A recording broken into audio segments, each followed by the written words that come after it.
او دا چې دی که نه دا زما د ماما زوی دی پرون راغلو د خارج نه افغانستان ته ښه څومره کاله بعد راغی خپل وطن ته اول ځل یې دی چې افغانستان ته راغلو ځکه چې پلار یې وړوکی و چې ختلی و خارج ته بیا هلته یو غیر مسلمې ښځې سره واده وکړو او هغه یې مسلمانه کړه او به ده غریب له پښتو هم ځای نه ورځي ښه دا خو ډېر ښه کار کړی دی او دی خو پښتو باندې پوهېږي که نه او په پښتو پوهېږم خو په ویلو کې لږ پرابلم لرم هېڅ خبره نشته مړه زده به یې کې ته داسې ووایه لکه قهوه وڅکه قهوه وڅکه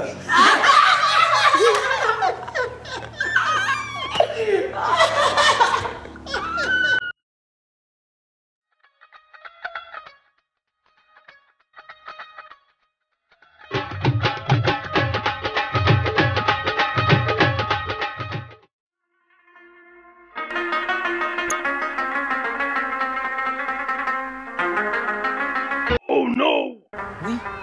دا خو جنیدی دی چې دا بستره په سر چېرته روان دی ته راځه لکه چې ورشو راځه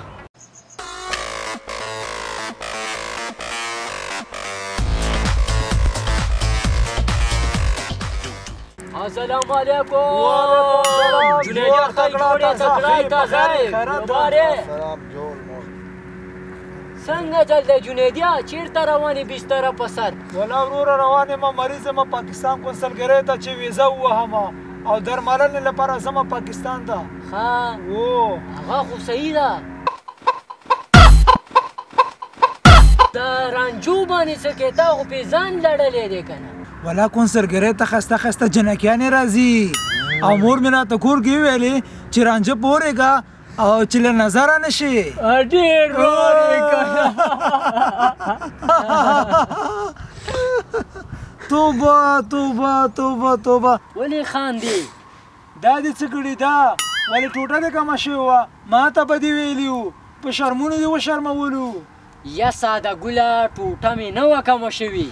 دا خو نن سبا سټایل دی که نه یو خبر راته وکئ دلته ډاکټران نشته دلته ډاکټران نه دي دلته آلراونډران دي د معدې ډاکټر وی که نه او په بوټ به یې لیکلي د معدې علاج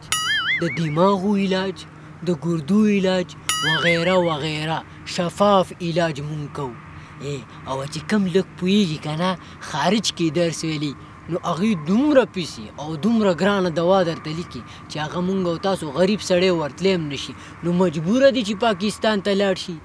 الله دې په مونږ او تاسو غیبي ورحمیږي امین وروره زه به درنه لاړ شمه کنسلګرۍ ته چې زما ټوله شپه په کنسلګرۍ کې راځي بس ضروره الله دې مل شه په مخه دې ښه ځه الله دې مل شه ځه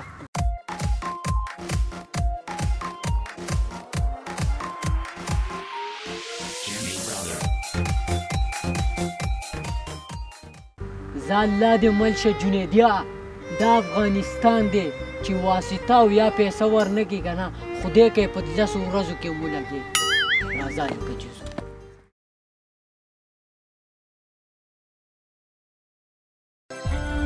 وای بور شو والسلام علیکم کېنه الله ولې څه چل باندې وشو او شټ دا ولې ولا پرون تللی وم کنسلګرۍ ته شپه مې مور ته تېره کړله چې سبا شو او یو پولیس راغی خپل کسان یې دننه کولو او هغې کې بس ما ورته ویل چې خیر دی مسلماني ده ما مخته که او هغه راغی ټیکه یې راکړه ټول خلک په ما راغلل په خیم راغوکړه او سر مې پکې شپږ ټانکې وخوړلې نو راځئ چې موږ پې کلیم وکړو نه مطلب دا چې عریضه پې وکړو په چا عریضه کې په دولت کې یا په خپلو هیوادوالو زمونږ خپل هیوادوال صحیح نه دي ګوره وایي چې کم قوم کې بې اتفاقي ډېره شي او کم قوم کې په دین باندې عمل کول کم شي که نه نو په هغې قوم باندې ظالم پاچا الله مقرر کړي او هغه ظالم پاچا یې په موږ مقرر کړی نو موږ خپله هیوادوال صحیح نو باید موږ خپله ځان اصلاح کړو او دویمه خبره ده چې دولتي ادارو نه ګیله کې ماما زویه تا خو خارج کې وخت تیر کړی هلته کفار دي خو انساني همدردي یو بل سره کوي دلته خو مسلمانان دي خو انساني همدردي نشته که دولتي ادارې دي او که شخصي ادارې دي دلته ټول رشوت دی واسطه ده او چې چیرته ځې غریب تباه دی مړه نو د دې سلوشن څه شی دی اتفاق مهم دی اتفاق جنید وروره بالکل دې صحیح خبره وکړه چې مونږ ټول هیوادوال یو موټی نشو یو لاس نشو د ظالم په خلاف راوچت نشو نو والله که په 100 کالو کې هم افغانستان کې سوله راشي